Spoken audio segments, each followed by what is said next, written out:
Then whose is it? Because it sure as hell isn't mine. What? This is our baby! Nashville, Tennessee, January 2000. A street where the neighbors kept their hedges trimmed and their opinions to themselves. Make sure to subscribe and like the video. Let us know in the comments where you're watching from. Thank you for being here, and God bless you. The trouble started 8 months before that porch. It started the way a lot of troubles start, with a piece of paper and a man who decided what it meant before he talked to his wife. Dale Calloway had gone to the Fenwick Clinic near Vanderbilt in April of 1999 because he and Maggie had been trying for over a year and nothing was happening. He went alone. He told Maggie it was a routine checkup. He drove himself to the appointment, sat in the paper-covered chair, gave the sample, went home, and waited. When the results came in, the clinic called him at his office number, the number Maggie didn't have. The word in the report was azoospermia, no viable sperm. The doctor offered a follow-up consultation, a referral to a specialist, a list of options. Dale thanked him and said he'd be in touch. He was not in touch. He filed the report in the locked drawer of his desk at home, the one he kept his tax documents in, the one Maggie had no reason to open. He had been going to tell her. After Thanksgiving, he'd decided. Then it was after Christmas. Then it was after the New Year. He was a man who believed he could solve problems before they became conversations. Then, on a Wednesday morning in January, Maggie sat down across from him at the kitchen table while he was eating his oatmeal, and she told him, with her whole face lit up, that they were going to have a baby. He went to the locked desk drawer. He came back to the kitchen. He laid the lab report on the table between them, and he said, "Then whose is it?" Maggie didn't understand the question. Then she looked at the paper. She read it 3 times. The logo at the top was the Fenwick Clinic. The date was April 14th, 1999. The patient name was Dale Raymond Calloway. The diagnosis was clear as winter hair. She looked up. Dale was watching her with the expression of a man who has decided he already knows the answer and is waiting for her to confirm it. "This doesn't make sense," she said. "No," Dale said. "It doesn't." The conversation lasted 45 minutes and ended nothing. Dale had made up his mind before she finished speaking her first full sentence. Everything she said, every question she asked, every time she reached across the table, he pulled back. Not loudly, quietly. Dale Calloway did not raise his voice. He just went still and cold and immovable, the way a man goes still when he's decided he's been wronged and the decision has set like concrete. He didn't need to. The lab report was on the table, and the math was the math, and Dale had been running the math in his head for 8 months. At 10:30 that night, he walked to the front door and opened it and waited. He did not say anything. He just stood there with the door open and waited for her to understand. She understood. She picked up her coat from the hook by the door. She picked up her purse. She went to the bedroom and she filled 2 garbage bags with what she could reach: clothes, shoes, the box of photographs she kept on the top shelf of the closet, her grandmother's Bible. She carried them to the porch herself. He didn't offer to help. The door closed behind her. At midnight, she called Denise. Denise said, "Get in your car and drive here." Then she said, "Wait, go to the bank first." Maggie drove to the bank. She put her card in the ATM. She already knew what she was going to find. The balance on the joint account said 0. There was a $2.50 out-of-network fee from the withdrawal. Dale had cleaned it out sometime after noon, while she was at the store buying those oranges. Her own savings account, the one she'd opened in her own name in 1997, because her mother always told her to keep something that was yours, had $342 in it. She sat in the bank parking lot for a long time. Then she said out loud, to nobody, "Okay." That was it. One word. And then she put the car in reverse. She did not go back to the house. She did not call Dale.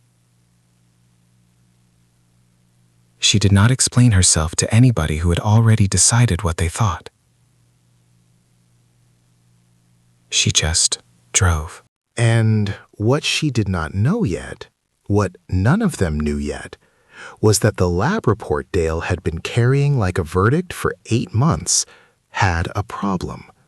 A small, clerical, catastrophically human problem. But that truth was still years away. For now, there was just the road and the dark and $342 and a baby due in 9 weeks. Exhausted. January in Nashville is not the cruelest kind of cold. It is not a Minnesota January or a Montana January, but it is cold enough when your seat won't recline all the way and your back is already aching and you are 32 weeks along, and the heat in your 1998 Honda Civic cuts off every time you turn the engine off because you can't afford to keep it running. Maggie spent the first 3 nights in a hospital parking garage on 21st Avenue South. Not because she was romantic about irony, because parking garages are free after 9 p.m., and they keep the wind off. She backed the Civic into a corner spot on the second level, which was quieter, and she slept in the back seat with a wool blanket she'd grabbed from the linen closet and the 2 garbage bags wedged against the door. She called Denise every morning. Denise lived in Murfreesboro, 30 miles south, in a studio apartment with 1 room and no couch. She'd been sleeping on a twin bed and going to community college at night. There was nowhere to go, and Maggie would not ask her to take on more than she already had. On day 4, Maggie drove to the women's shelter on Charlotte Avenue. She sat in the waiting room for 2 hours. The woman at the intake desk was kind but direct. The waitlist was 6 weeks. There were 14 women ahead of her. In her current condition, 3rd trimester, no income, no address, she was a priority case, which meant she might get a bed in 4 weeks instead of 6. 4 weeks. She sat in the Civic and did the math the way her mother had taught her to do math, out loud, in order, no wishful thinking. $342, minus gas, minus the 2 granola bars she'd bought. $289 left. She had no job. She'd quit her receptionist position at the insurance agency when Dale told her the commute would be hard in the 3rd trimester. He'd been generous about it. He was generous about most things, right up until he wasn't. She had no income, no address, a baby coming in 9 weeks, and a parking garage.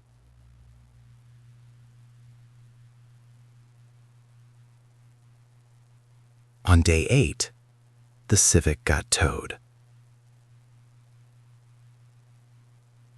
She had missed the end of shift change for the parking attendant, who told her she needed a hospital visitor sticker she didn't have. She'd been meaning to ask about it. The towing company wanted $212 to release it. She had $206. She stood outside the impound lot on a Tuesday morning and looked at the Civic through the chain-link fence and did not cry, because crying was a luxury that cost energy she needed for other things. She left the car. She took the bags. She called Denise, who wired her $60 via Western Union, and said, "I'll have more at the end of the month." It was 40 minutes on foot with 2 garbage bags, which she carried in 15-minute rotations, switching hands.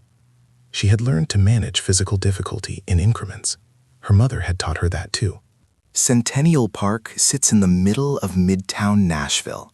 It has a life-sized replica of the Parthenon, a full-scale reproduction of the original in Athens, right there in Tennessee, which Maggie had always found slightly absurd and somehow comforting, because it meant even in a place this practical, somebody once decided to build something beautiful for no reason except that it should exist.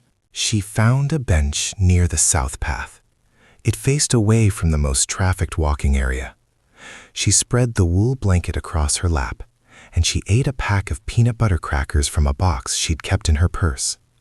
And she watched the park go quiet as the sun went down. That was the first night on the bench. He set one of them on the bench beside her, without asking. He sat on the far end, leaving the full width of the bench between them. He drank his coffee and looked at the park. She looked at the park. They did not speak. He came back the next morning. Same time, 2 coffees. 4th morning, same. 5th, 6th.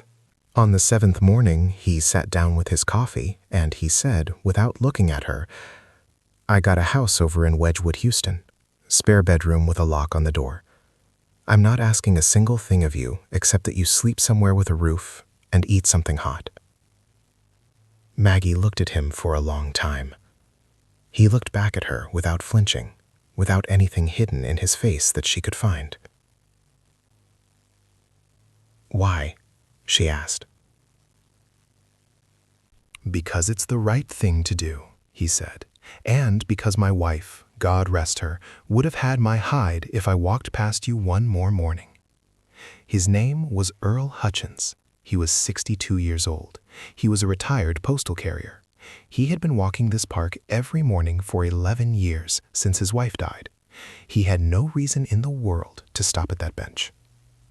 He stopped. What Maggie did not know yet was that in a locked desk drawer across town, a man was about to move on, and that she would not hear from Dale Calloway again for 25 years. The house on Linden Avenue in Wedgwood, Houston, was a duplex that Earl Hutchins had bought in 1979 with his wife, Irene. They had lived in one half and rented the other for 21 years. When Irene died, Earl stopped renting. He said the quiet was easier than strangers, which was the loneliest thing Maggie had ever heard anyone say without knowing they'd said something lonely. The spare room was off the hallway, past the bathroom, with a window that looked out onto the side yard.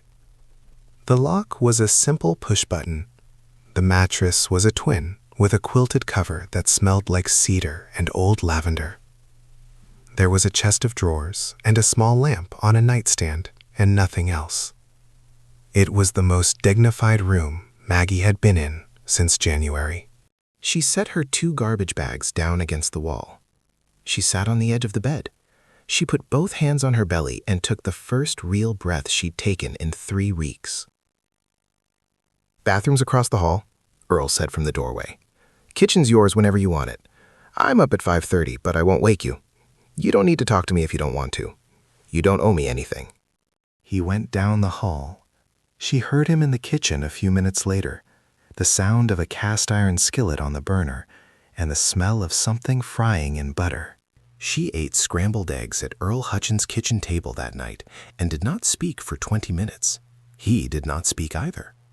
When she finally asked him what he had done for the Postal Service, he talked for 45 minutes about routes and customers and a woman on the Belmont area route who used to leave him a sweet potato pie on his birthday every year for 16 years and sent a card to the post office when he retired. He said it like it was the finest honor a man could receive, which maybe it was. By the second week, Pat Whitmore from the HOA, she lived 3 doors down, drove the street improvement agenda at every quarterly meeting, and considered the maintenance of neighborhood standards to be a form of civic virtue, had called the non-emergency police line twice, concerned about a transient. She used that word specifically. Transient. Earl's answer, which he gave to Officer Briggs when he knocked on the door, was the same both times. "She's my niece. From Memphis. She's staying while she gets on her feet."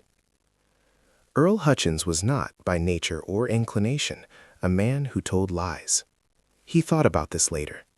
He decided that family was what you chose to build, and choosing it didn't make the word inaccurate. It just meant the word was bigger than most people let it be. Ominous. The church was another matter. Earl went to Second Baptist, and the prayer chain ran through half the block. Within 10 days of Maggie's arrival, it was general knowledge that Earl had taken in a young pregnant woman of uncertain circumstances.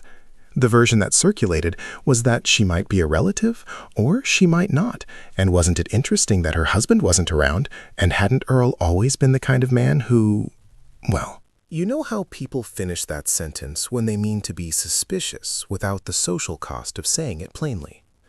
Earl ignored all of it. He went to church on Sunday and shook hands and said good morning and did not explain himself to anyone. "You don't have to do that," Maggie told him one evening. "Tell people I'm your niece. You don't have to explain yourself on my account." "I'm not explaining myself," Earl said. "I'm protecting my investment." He said it so dryly that she laughed. And the laugh surprised both of them because it was her first real one in almost a month.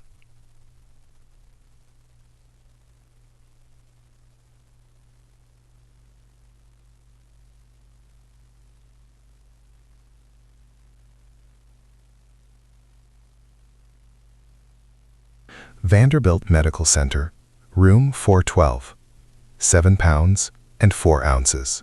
Earl was in the waiting room reading a Louis L'Amour paperback. He had been there since 4 a.m. because Maggie had knocked on his bedroom door at 3:15 and said, with the calm of someone who has been managing crises alone for months, "I think it's time." He drove her himself. He parked the truck. He found a waiting room chair with decent light for reading.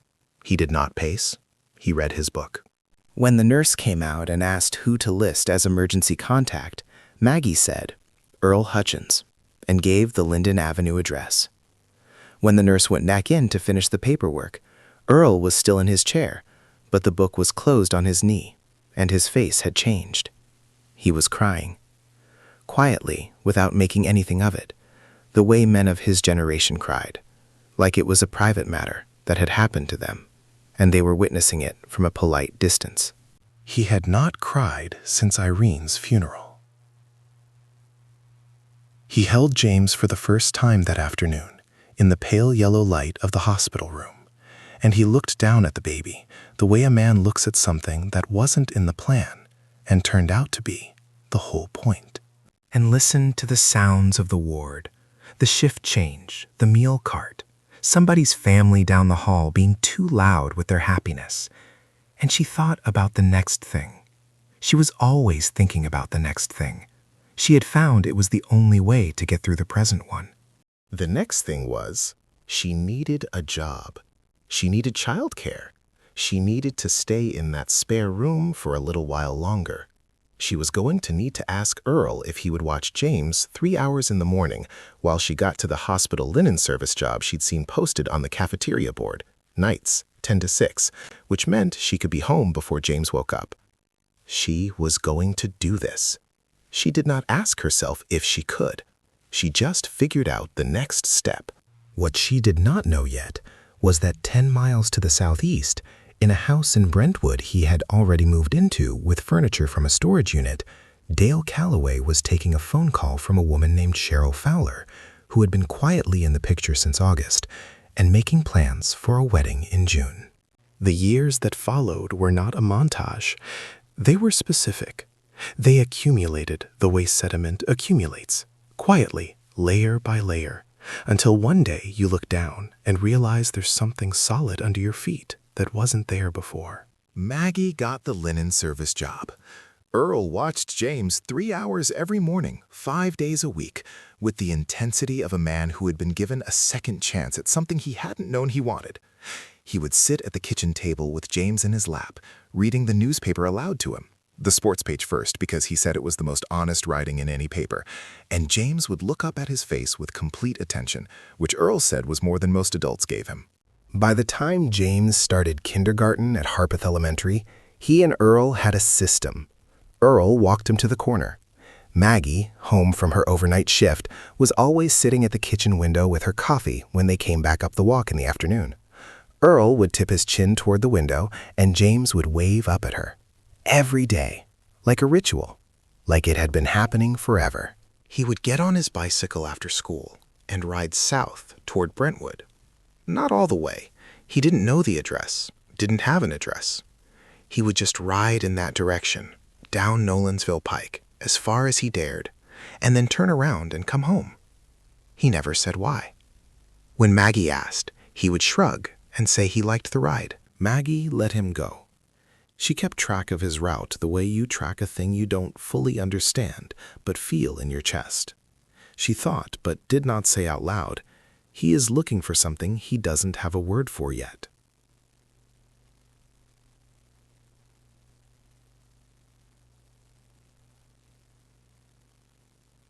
Dale remarried in the summer of 2002. Maggie did not know this in real time. She found out the following year when Denise called her at work. Denise had found a Facebook profile, Dale's, under his real name, public settings, because he was a man who had no reason to believe he needed to be careful. In his profile photos, a wedding reception, 2002, Dale in a tuxedo, a woman in lace beside him, both of them beaming at whoever was holding the camera. The photo was captioned, Mr. and Mrs. Calloway. Denise downloaded it.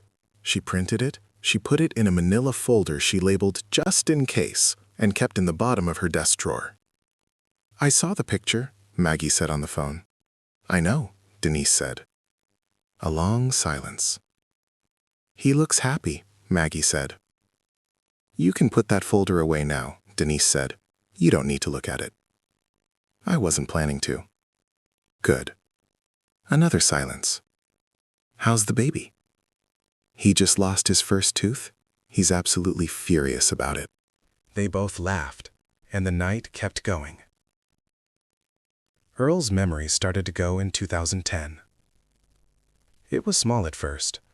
He drove to Kroger on Wednesdays and took the wrong turn coming home. He called James by the name Theodore twice, which was not anyone's name in the household, and could not explain it. He left the burner on under an empty pot twice in 1 week. By 2012, Maggie was managing his medications in a daily pill organizer and had quietly memorized every appointment the man had. She did it the same way she did everything, without drama, without making Earl feel watched, just as the next practical thing that needed doing. About Earl's transient niece made Maggie a deacon in 2013. The same prayer chain that had once circulated concern about her arrival now circulated meal trains when she was sick and fundraising drives when the church roof needed replacing, and she had organized the whole thing. People revised their stories about her the way people do, without apology, without acknowledgement, just quietly updating the version they'd believed. Pat Whitmore, who had called the non-emergency line twice in 2000, knocked on Maggie's door in 2011 to ask if she'd be willing to run the neighborhood cleanup committee. Maggie said yes. Pat said, "You've done good by this block."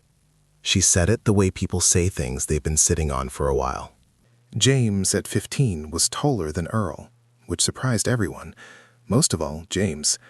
He had Maggie's cheekbones and something in the set of his eyes that she could never quite place. He was quiet, the way Earl was quiet, an economy of words that came from being careful with what mattered, not from having nothing to say. He was good at school. He was studying for his driver's permit. He was happy, in the way a kid is happy when the people around him are steady. He would not be happy for long. But that comes next. It was a Saturday in October of 2015 when James found the folder. He was 15. Earl was 77 and having a stretch of clarity. There were still good days, sometimes whole good weeks, where he would remember everything and be himself and joke around and walk to the park and come back laughing. But the Medicare supplemental paperwork had gotten complicated, and Earl needed his Social Security card for a form, and Earl couldn't remember where he'd put it. James volunteered to look. He knew Earl's desk better than anyone. He'd done homework at it for years, borrowed pens from its drawers, once found a 1976 Tennessee Titans schedule tucked in the back of the middle drawer that Earl said he'd been looking for since Ford was president. James started from the top drawer and worked his way down. The bottom right drawer was deeper than the others. It had hanging files. Most of them were labeled in Earl's cramped print. Irene Docs, Truck Title, Tax 2008, Tax 2009, and so on. In the back, behind the tax files, was a folder with no year on it. It said, Maggie, keep. He pulled it out. He opened it. He sat down at the desk. Inside the folder, in order, he found the following things: A copy of a lab report from the Fenwick Clinic near Vanderbilt. Date, April 14, 1999. Patient, Dale Raymond Calloway. Diagnosis, azoospermia. A copy of a bank statement from Third National Bank. Account holder, Dale R. Calloway and Margaret E. Calloway. Date, January 2000. The last transaction before the account was closed showed his mother's name removed as cosigner on January 11th. A printout of a Facebook photo. A wedding reception, 2002. A man in a tuxedo and a woman in lace. Caption, Mr. and Mrs. Calloway. Paperclip to it, a handwritten note from Denise dated 2003. In case we need it someday.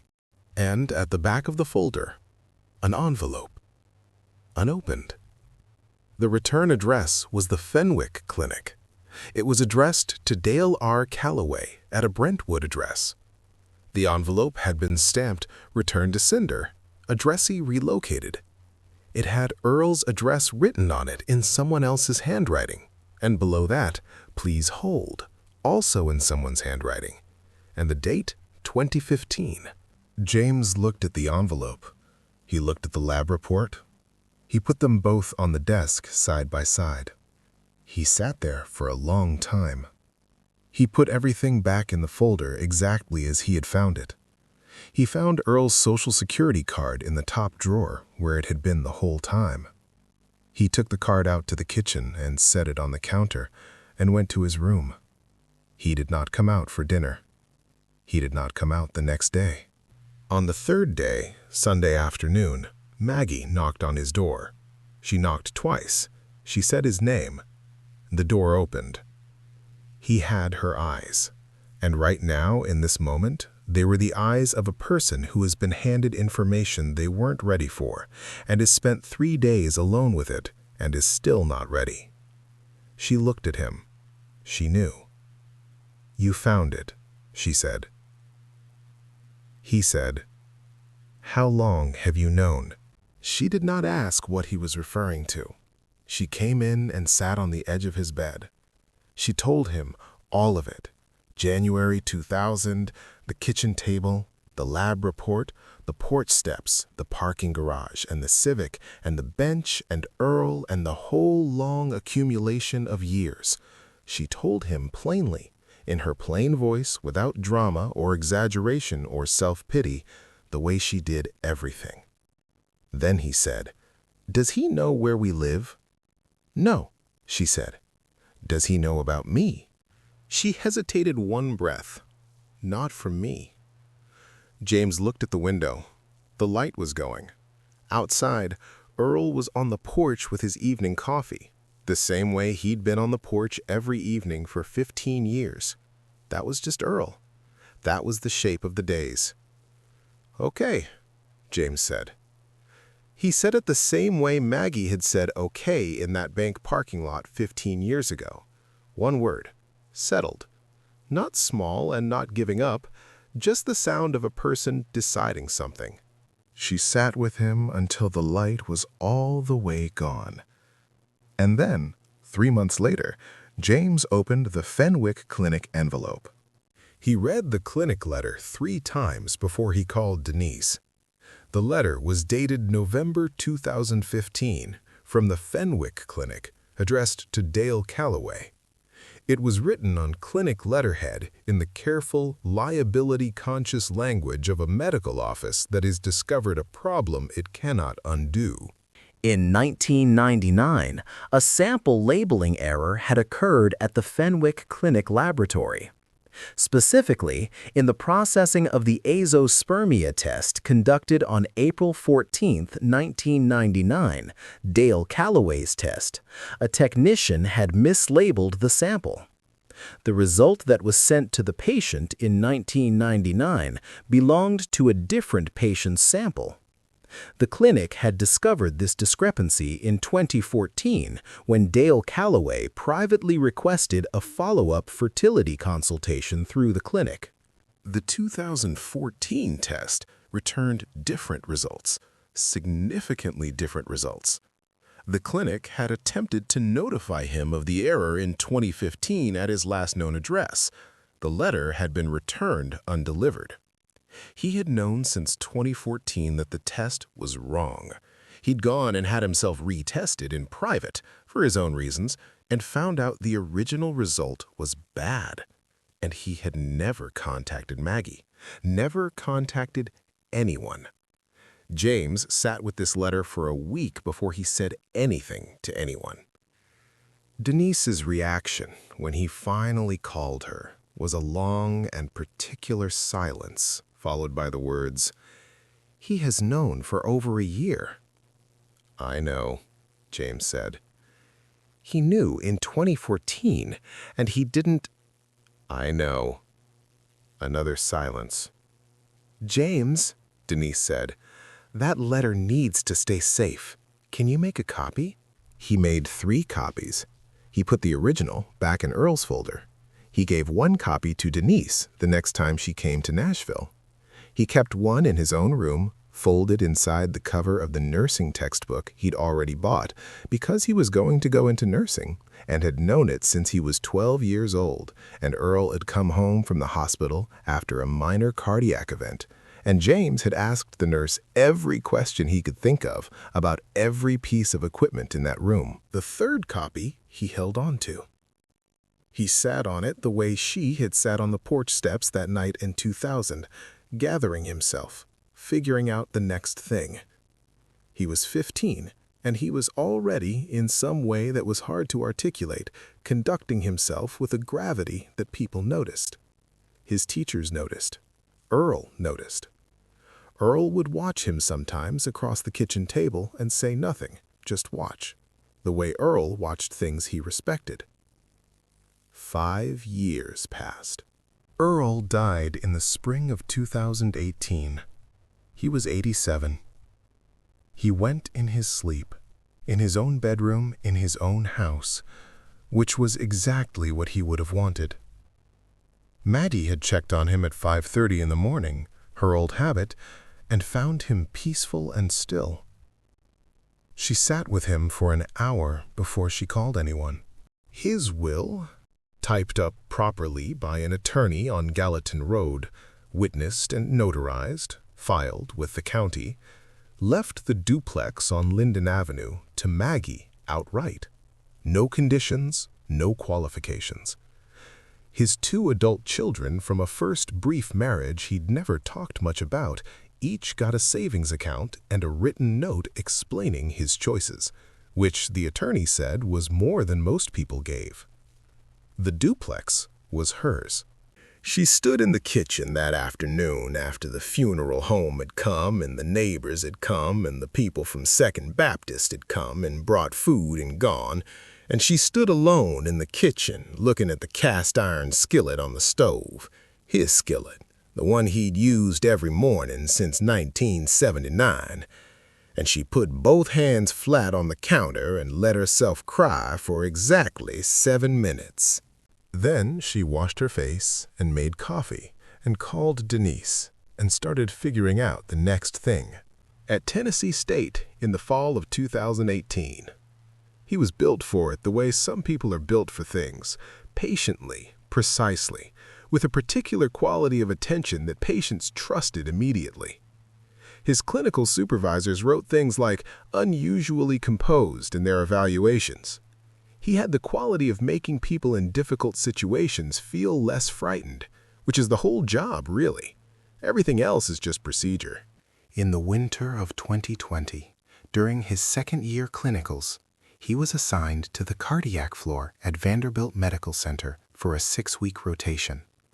3 weeks in, a post-surgical patient was admitted to the unit. James picked up the chart at the nurse's station. He looked at the name. He looked at it again. He set the chart back down on the desk and stood there for one long moment. Then he picked it up again and asked who was assigned. He was assigned. The name on the chart was Calloway, Dale R. Age 55. He stood in the doorway of room 214 for half a second, just long enough to understand what he was looking at and to put that understanding somewhere it wouldn't show on his face.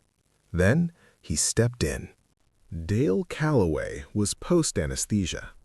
A valve repair, the chart said, scheduled and successful. He was the kind of groggy that surgery creates, where the edges of everything are soft and the room takes on an underwater quality. He lay in the raised bed with his eyes half open and his hands loose at his sides. James walked to the bedside. He checked the IV line. He checked the monitor. He took the blood pressure cuff from the wall mount. He said, in his nurse voice, the voice he had spent 2 years building, the one that was warm and steady and gave nothing away, "Good morning, Mr. Calloway. I'm James. I'll be taking care of you today." Dale blinked at him. "Good to meet you, James," he said, and closed his eyes again. "Good to meet you, James." James's hands do not pause. He looked at the shape of the man's jaw. He looked at his own hands. He made whatever calculation he needed to make, fast and quiet, the way he did everything, and then he finished his assessment, wrote his notes in the chart, and went to the next patient. He came back 3 times that day to check vitals, twice the next morning. Every time he said Mr. Calloway at the start of each interaction, and nothing that wasn't clinical necessity. On the second day, Dale was more alert. He noticed things about James the way patients notice their nurses, the competence, the patience, the fact that this particular young man never seemed hurried. He said once, "You're good at this." James said, "Thank you, sir." He kept his eyes on the monitor. On the third day, Dale said, "You remind me of somebody." James said, "Who's that?" Dale thought about it. He shook his head. "Can't place it," he said. "Just a feeling." "That happens," James said. He adjusted Dale's blanket with the same efficient gentleness he gave every patient. He wrote something in the chart. He left the room. In the hallway, he stood against the wall for exactly 15 seconds. His face did what it needed to do. Then it stopped. He went to the nurse's station, poured a cup of water, drank it, and went to the next room. She was put together, careful with her appearance in the way that people are when they've always been the respectable one in a room. She thanked James personally. She shook his hand. She said, "You've been wonderful with him." James said, "That's the job, ma'am. He should be just fine." He held the door for them. He watched them walk down the corridor to the elevator. He watched the elevator doors close. He went to the break room. He called his mother from his cell phone. "He doesn't know anything," James said. Maggie said, "I know." "He looks like me," James said. Maggie was quiet for a long time. "Yes," she said. James stood in the hospital break room with its vending machine and its metal folding chairs and the smell of burnt coffee and whatever they use to clean institutional floors, and he thought about Earl Hutchins. He thought about Earl walking to that park every morning for 11 years with no reason to stop at a particular bench. He thought about the way Earl used to hold a newspaper, the sports page first, always, and read it out loud to a baby who couldn't understand a word of it and paid complete attention. He thought, Earl never needed to see himself in me to love me. He just decided I was worth it. He thought, this man in room 214 looked at me for 4 days and never figured it out on his own. 3 months later, James called Denise and told her everything. Denise listened all the way through. Then she said, "It's time." And Maggie, when she heard that Denise had said it was time, put down her coffee cup and looked out the kitchen window at the side yard, where the dogwood Earl had planted in 1989 was beginning to show its first spring buds, and she said, "Okay." Denise sent the package on a Tuesday in February, 3 months after James's call. She drove to the post office herself. She paid for certified mail. She used a P.O. box as the return address, a box she'd been renting at the Murfreesboro branch for 6 years, which tells you something about Denise Harper and how long she'd been ready for this moment.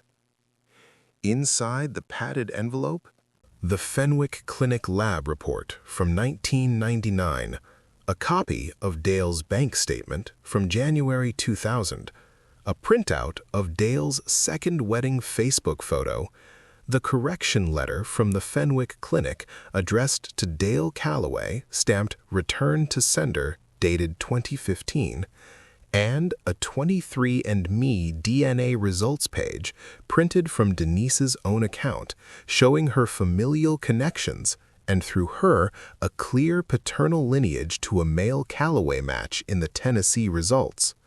No note, no explanation, no signature. Just the documents, the whole stack of 25 years. Dale got the package on a Thursday afternoon. Cheryl was at her book club. He opened it at the kitchen table. He sat with it for 6 hours. Cheryl came home at 10 p.m. and found him still at the table, the documents spread in front of him, the kitchen dark except for the one overhead light. She read them. She sat down across from him. She poured herself a glass of water. She drank it completely. Set the glass down carefully.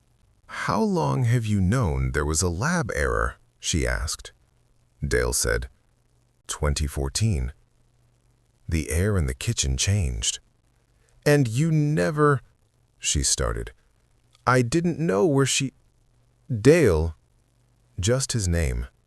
She said it the way a judge says a name when they're about to say something that can't be unsaid. The weight of it settled into the room. "How long have you known there was a lab error?" Dale says, 2014. That should be said. She was a woman who had built 22 years on a story she'd been told, and now the story didn't add up. And she was doing the arithmetic out loud for the first time. She was not a villain. She was a person who had believed something and now couldn't anymore. She asked to speak to Denise. Dale wrote the letter. He sent it to the P.O. box, and Denise forwarded it to Maggie without comment. Maggie read it standing at the kitchen counter, the same counter where she'd sorted Earl's medications for years, where she'd stood after the funeral and let herself cry for exactly 7 minutes. She put the letter face down. She did not look at it again for 3 weeks. Then she called Denise. "Set it up," she said. "Somewhere public. Somewhere I've been 100 times." She picked the Waffle House on Nolensville Pike, which she had eaten at twice a week since 2003. She knew every member of the overnight crew by name. She had eaten the pecan waffles there on her birthday for 20 years running. It was hers. He was not going to come to something that was hers and stand on equal ground. She was not going to let this happen on neutral ground. She called James. James said, "I'll be there." She called Denise. Denise said, "Obviously." Set it up. Somewhere public. Somewhere I've been 100 times. Maggie sat at the kitchen table alone. She had a cup of chamomile tea she wasn't drinking. She sat with the quiet, the way Earl had taught her to sit with quiet, not fighting it, not filling it, just letting it be what it was. She thought about the years, the parking garage, the bench, the 2 garbage bags, the glow on Earl's face in the hospital waiting room when she told him the baby had come. James's first day at Harpeth Elementary, backpack nearly as big as he was, marching down the sidewalk like he owned the whole block. Earl reading the sports page out loud to a 6-month-old who couldn't understand a word of it. She thought, I don't need tomorrow to go any particular way. James does. That was the thing she'd known for a long time without saying it. This was never really her reckoning. It was his. In the morning, she made coffee, put on her good blouse, and drove to the Waffle House on Nolensville Pike. James was already there when she pulled into the lot. He was leaning against Denise's car with his hands in his jacket pockets, looking at the entrance.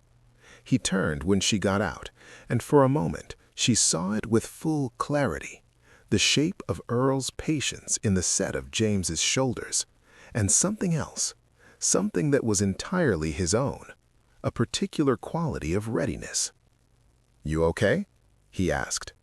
"I'm good," she said. They went in. The Waffle House on Nolensville Pike smells like hash browns and industrial cleaner and 25 years of ordinary Tuesday mornings. The overnight crew was changing out when Maggie walked in, and the woman at the register, her name was Sandra, she'd been working weekday mornings since 2007, looked up and said, "Corner booth's open, hun," before Maggie could say anything, because Sandra knew Maggie's booth the same way she knew Maggie's order. They were already in the booth. Maggie by the window, James beside her, Denise on the outside, when Dale and Cheryl came through the door. Dale stood at the entrance. He was 56 years old, and he looked like a man who had not slept in 3 days, which he hadn't. He was wearing a button-down and khakis, the clothes of a man who dressed carefully because he believed in appearances, and his hair had gone fully silver, and he'd put on weight in the chest and shoulders the way men do in their 50s. He scanned the room. He found the booth. He looked at the 3 faces at that table. Cheryl put a hand on his arm. They walked over. Cheryl sat beside him, which surprised Maggie slightly, and she noted that Cheryl sat like a woman who had come to witness something and did not entirely know whose side she was on, which Maggie decided was honest. Dale had a prepared speech. She could see it in the way he started to breathe before he spoke, the breath of a man who has rehearsed. He opened his mouth. Maggie said, "I don't need to hear it." Her voice was not angry. It was not cold in the way cruelty is cold. It was the voice of someone who has been through enough that anger no longer interests her, and cruelty is too much work. And what remains is something older and more settled and more powerful than either of them. It was the voice of a woman who had not needed this meeting for herself. Dale's prepared speech went somewhere it would never come back from. He looked at her. He looked at James. He looked at his hands. Cheryl was very still beside him. James looked at Dale for a long moment, across the table, without a chart between them, without the professional warmth of a nurse's voice, without the mask he'd worn in room 214. He looked at him plainly, the way you look at something you've been carrying for a long time and are now setting down. He said, "I'm not here for an apology." He said it quietly. No anger in it. Not because he didn't have any, but because he'd chosen to put it somewhere that wasn't this moment. "I'm here so you can see me," James said. "You can see me now." Dale looked at his son.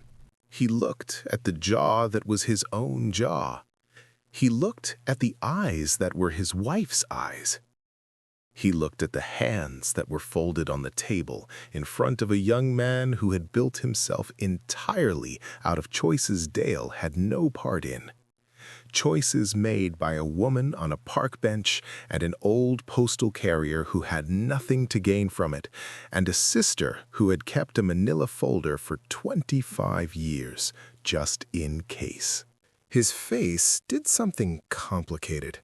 Not guilt exactly. Not apology. Something harder than both. Recognition. The kind that can't be undone and can't be acted on and can't be made right, and he knew it. And that knowing was the only true thing in the room. He nodded. Not in agreement with anything, not in forgiveness-seeking, just in recognition. James held his gaze for one more moment and then looked away, out the window at Nolensville Pike, at the ordinary traffic of an ordinary Nashville morning. I'm not here for an apology. I'm here so you can see me. You can see me now. Dale's face shifts. Recognition. She took a sip. She set it down. You can leave your contact information with Denise, she said. What happens next is up to James. That was it. That was the whole sentence.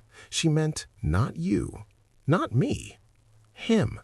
This was always his to decide. Dale and Cheryl left. Cheryl stopped at the register on the way out and said something to Sandra, who nodded without expression. At the door, Cheryl looked back once, not at Maggie, at James.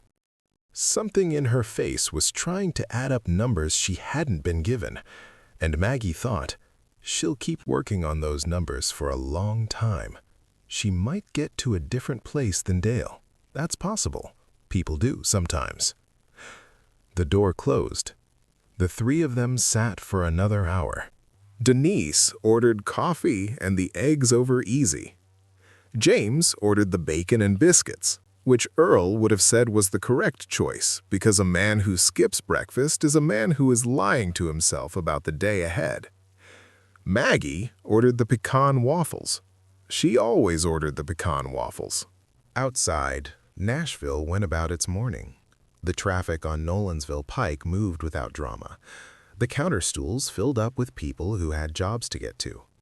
Sandra made a fresh pot and called out an order in her clear, carrying voice. James tore a piece of his biscuit and ate it. He looked at the table. He looked at his mother. He looks exactly like me, he said. I know, Maggie said. Or I look like him. You look like yourself, she said. He thought about that. He nodded. He ate another piece of the biscuit. Denise said, Earl would have hated everything about today except this part. The breakfast part, James said. The part where you were the biggest person in the room, Denise said. James looked at his coffee cup. Something in his face shifted. Not sorrow exactly, but the adjacent thing, the one that lives right next to gratitude. He thought about the park. He thought about Louis L'Amour paperbacks. He thought about the sports page read aloud to a baby who paid complete attention. I learned it from somewhere, he said. Not because she hasn't thought about it. She's thought about it. She's turned it over in her mind in the early mornings the way you turn over a stone to see what lives under it. And every time she's decided, that's not mine to give right now. Maybe someday, maybe not. Either way, it doesn't change her life. Her life. Let's talk about that for a minute. The duplex on Linden Avenue is hers. Has been since 2018, free and clear. Willed to her by the finest man she ever knew who was not her son. She planted a dogwood in the side yard in 1995 when James was small, and it is 40 feet tall now and blooms in April like it is trying to make a point. James is a nurse. He works the cardiac floor at Vanderbilt Medical Center. He is good at it, exceptionally, specifically good at it in the way that people are good at things they were made for. He has been written up in the department's internal newsletter twice for patient care. He doesn't tell Maggie about it. She found out from his supervisor at the department Christmas party. That is the whole story. That's all of it. 25 years. That's how long it takes for a January night on a porch to turn into a Tuesday morning over pecan waffles. 25 years of night shifts and school mornings and pill organizers and park walks and Sunday services and neighborhood cleanup committees.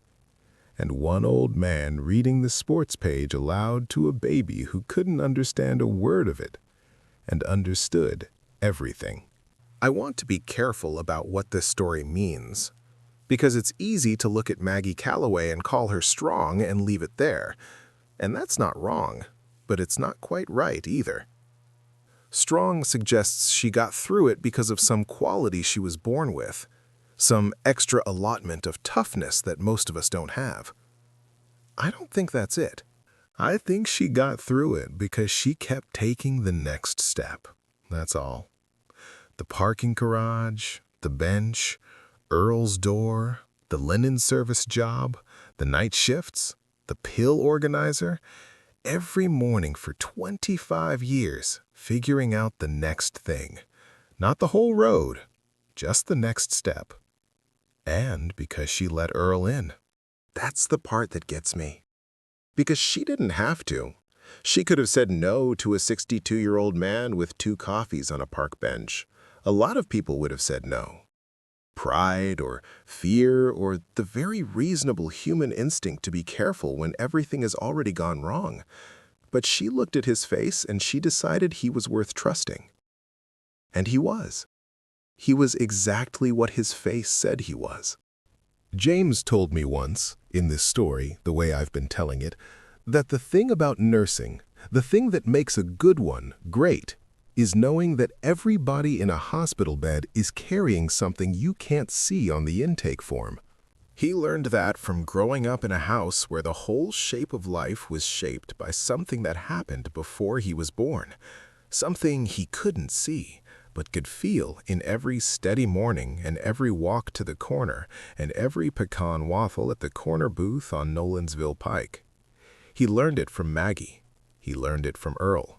You know, I've been thinking about this story for a while, about what it says and what it doesn't say. It doesn't say that Dale Calloway got everything he deserved, because I'm not sure that's true. What he got was recognition, which is its own kind of verdict, and maybe for a man like Dale, that is worse than anything a court could hand down. It doesn't say that everything turned out perfect, because it didn't. Not in the way that perfect means no loss. Earl is gone. 25 years. Don't come back. James grew up without a father, and that is a real thing. A weight he carried, and carries still. But here's what it does say. It says that one ordinary person, with no power and no money, and $342, and a baby coming in 9 weeks, can build something good on a park bench and a spare room, and the grace of a man who stopped when he didn't have to. It says that keeping a folder for 25 years, just in case, is an act of love. It says that the biggest person in the room is sometimes the one with the least to prove. If this story moved something in you, if you've ever sat on a porch step at midnight with everything you owned in 2 garbage bags and figured out the next thing anyway, or if you've ever been an Earl for somebody, or if you've ever been a Denise and kept that folder because you just knew, leave a comment below and tell us about it. We read every one. And if you've got somebody in your life who needs to hear this today, share this video with them. Don't wait for the right moment. The right moment is now. Subscribe so you don't miss the next story. There are more people like Maggie out there, more Earls, more Denises, more Jameses, and every one of them deserves to be heard. Earl Hutchins walked into Centennial Park on a February morning in the year 2000 with 2 cups of gas station coffee and no plan. He just looked at a woman on a bench and thought, well, maybe this one is mine to do something about. That's the whole secret, friends, knowing when to stop and sit down.